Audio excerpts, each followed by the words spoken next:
ಇಲ್ಲಿ ವಿಜ್ಞಾನ ಓದ್ಕೊ ಬಂದಿದ್ದಾರೆ. ಈ ಕಾಲೇಜಿನಲ್ಲಿ ಎಷ್ಟು 100 ವರ್ಷ ಇದೆಯಾ ಇತಿಹಾಸ? ನಾಲ್ವಡಿ ಕೃಷ್ಣರಾಜ ಒಡೆಯರು ಮಾಡಿದಂಥ ಕಾಲೇಜು 100 ವರ್ಷ ಇತಿಹಾಸ ಇರ್ತಕ್ಕಂಥ ಕಾಲೇಜು. ಅನೇಕ ಜನ ಇದು ಓದಿದವರು ನಮ್ಮ ಜೊತೆ ಮಂತ್ರಿಗಳಾಗಿದ್ದಾರೆ, MLAಗಳಾಗಿದ್ದಾರೆ, MLCಗಳಾಗಿದ್ದಾರೆ. ಆದರೂ ನಾನು ಅವ್ರನ್ನ ನೋಡಿದಾಗ ಸೈನ್ಸ್ ಕಾಲೇಜಿನಲ್ಲಿ ಓದಿದ್ದಾರಾ ಇವರು ಇಲ್ವಾ ಅಂತಕ್ಕಂಥ ಅನುಮಾನ ಬರಲಿಕ್ಕೆ ಪ್ರಾರಂಭ ಆಗಿದೆ. ಅದಕ್ಕೆ ಈ ನೆಹರು ಮೊದಲನೇ ಪ್ರಧಾನಮಂತ್ರಿ ಅವರು ಹೇಳ್ತಾ ಇದ್ದಾರೆ, ಅವ್ರು ಹೇಳಿದ್ರು ಏನಂತ ಅಂದರೆ ನಮ್ಮ ದೇಶದಲ್ಲಿ ವೈಜ್ಞಾನಿಕ ಮನೋಭಾವವನ್ನು ಬೆಳೆಸ್ಕೋಬೇಕು.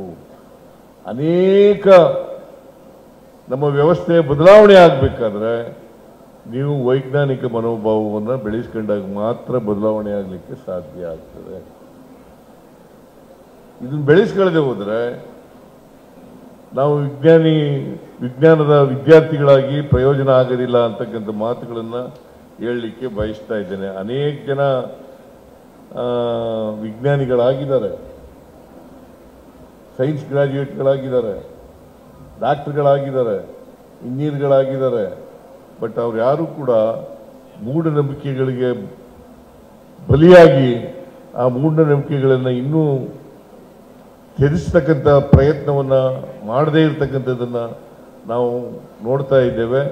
ಆದ್ದರಿಂದ ಇವತ್ತು ವಿಜ್ಞಾನ ವಿಕಾಸ ಆದಷ್ಟು ಕೂಡ ನೀವು ವೈಜ್ಞಾನಿಕ ಮನೋಭಾವವನ್ನು ಬೆಳೆಸ್ಕೊಳ್ತಕ್ಕಂಥದ್ದು ಅತ್ಯಂತ ಅವಶ್ಯ ಅಂತಕ್ಕಂಥ ಮಾತುಗಳನ್ನು ಈ ಸಂದರ್ಭದಲ್ಲಿ ಹೇಳಲಿಕ್ಕೆ ಬಯಸ್ತಾ ಇದ್ದೇನೆ. ಅದರಿಂದ ನಾವು ಎಷ್ಟು ಸ್ನಾತಕೋತ್ತರ ಅಥವಾ ಸ್ನಾತಕ ಕೋರ್ಸ್ಗಳನ್ನು ಮಾಡೋದು ಅನ್ನೋದು ಭಾಳ ಮುಖ್ಯ ಅಲ್ಲ, ವೈಜ್ಞಾನಿಕ ಮನೋಭಾವವನ್ನು ಬೆಳೆಸ್ತಕ್ಕಂಥದ್ದು ಭಾಳ ಮುಖ್ಯ. ಇವತ್ತು ನಮ್ಮ ಸಾಮಾಜಿಕ ವ್ಯವಸ್ಥೆ ಇದೆಯಲ್ಲ, ಸಾಮಾಜಿಕ ವ್ಯವಸ್ಥೆ ಅನೇಕ ವರ್ಷಗಳಿಂದ ಸ್ವಾತಂತ್ರ್ಯ ಬಂದು 78 ವರ್ಷ ಆಯಿತು, 79ನೇ ವರ್ಷ ಇದು. ಇನ್ನೂ ಕೂಡ ನಾವು ಸಮಾಜದಲ್ಲಿರ್ತಕ್ಕಂಥ ಅಸಮಾನತೆಯನ್ನು ನಿರ್ಮೂಲ ಮಾಡಲಿಕ್ಕೆ ಸಾಧ್ಯ ಆಗಿಲ್ಲ.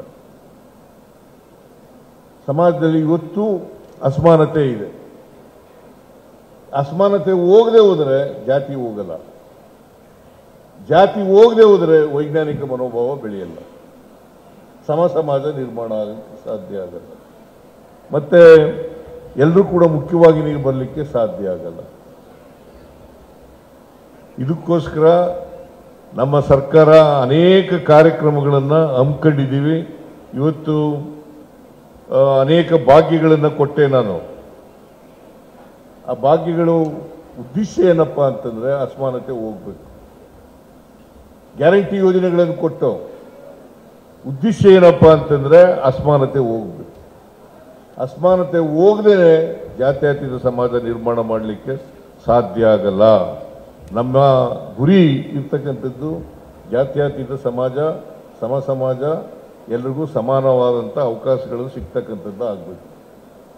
ಇದನ್ನು ಮಾಡಲಿಕ್ಕೆ ನಾವೆಲ್ಲರೂ ಕೂಡ ಪ್ರಯತ್ನ ಮಾಡೋಣ ಅಂತಕ್ಕಂಥ ಮಾತುಗಳನ್ನು ಹೇಳಿ, ಈಗ ವಿದ್ಯೆ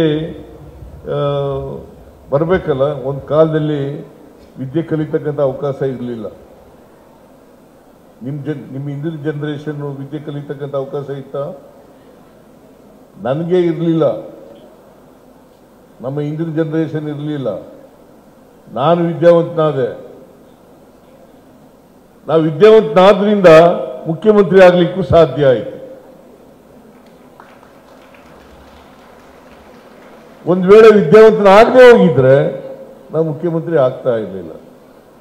ಅದಕ್ಕೋಸ್ಕರ ಎಲ್ರಿಗೂ ಅವಕಾಶ ಸಿಗಬೇಕು. ವಿದ್ಯೆ ಇದೆಯಲ್ಲ, ಯಾರ ಅಪ್ಪರ ಮನೆ ಸೊತ್ತಲ್ಲ.